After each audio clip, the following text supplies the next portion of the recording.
સદગુરુ કબીર સાહેબ કહે છે કે બિન કરની કથની કથે, બિન કરની કથની કથે, અજ્ઞાની દિન રાત, કુકર જ્યો ભુક્ત ફિરે, તો સુની સુનાઈ બાત।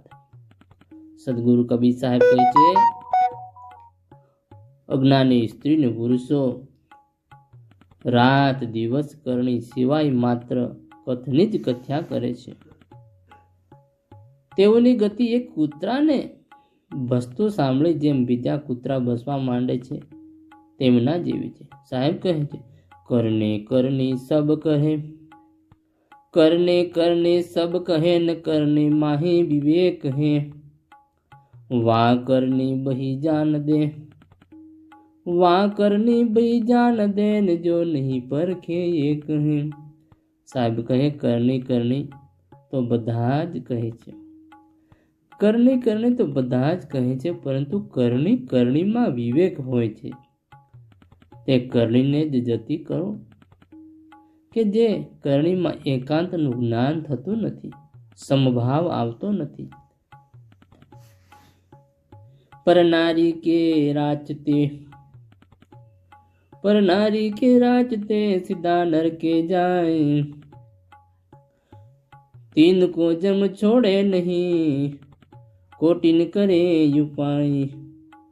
साहेब કહે પર સ્ત્રીમાં આસક્તિ રાખનાર સીધો નરકનો અધિકારી છે। કરોડો ઉપાય પણ કાળ તેને છોડતો નથી। સાહેબ કહે પર નારી પેની છુરી, મત કોઈ કરો પ્રસંગ, દસ મસ્તક રાવણ ગયા પર નારી કે સંગ। પર નારી કે પીની છુરી, મત કોઈ કરો પ્રસંગ, દસ મસ્તક રાવણ ગયા પર નારી કે સંગ। સદગુરુ કબીર સાહેબ કહે પર સ્ત્રી એક તીક્ષ્ણ તેજ ધારવાળી છરી છે। પર સ્ત્રી તીક્ષ્ણ તેજ ધારવાળી છરી સમાન છે, તેની સાથે અતિ ખેલવાડ કોઈ કરશો નહીં। ખાલી હાથ પકડાતા તો રાવણ જેવા બળિયાના 10 મસ્તક છેંદાઈ ગયા। રાવણ જેવા બળિયાના 10 મસ્તક છેંદાઈ ગયા છે। साहिब कहे पर नारी का काचना, पर नारी का राचना, जो लहसुन की खान, कोने बैठे खाइए न प्रगट होय निंदान। सदगुरु साहेब કહે પર નારી સાથે પ્રીત કરવી લસણ ખાવા જેવું છે।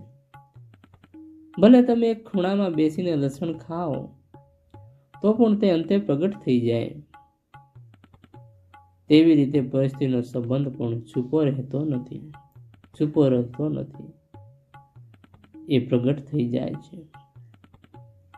નારી નિરખી ન દેખીએ, નિરખી ન કીજે દોર, देखत ही ते विष चढ़े, देखत ही ते विष चढ़े न मन आवे कछियोर।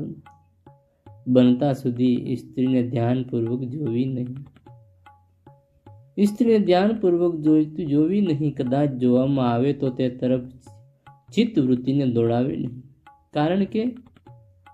કારણ કે જોતા જ વિષ ચડે છે, અર્થાત જે કામ વાસનાની ઉત્પત્તિ થાય છે અને મનમાં બીજા જ તરંગો ઉઠલાવા લાગે છે।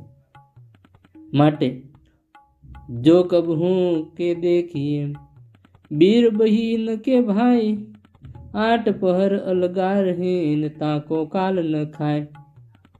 જો કદાચ જોવાનો પ્રસંગ આવે તો ભાઈ કે બહેનના સંબંધથી એકના પ્રતિદેવ જોવું ઇષ્ટ છે, અર્થાત કે સ્ત્રીએ પુરુષને ભાઈની દ્રષ્ટિએથી અને પુરુષે સ્ત્રીને બહેનની દ્રષ્ટિએ જોવું એક ઉત્તમ છે। આ બે સંબંધ સિવાયના બીજા બધા સંબંધથી જેઓ આઠે પહોર અળગા રહે છે તેઓને કાળ ખાતો નથી। સાહેબ બંદગી સાહેબ।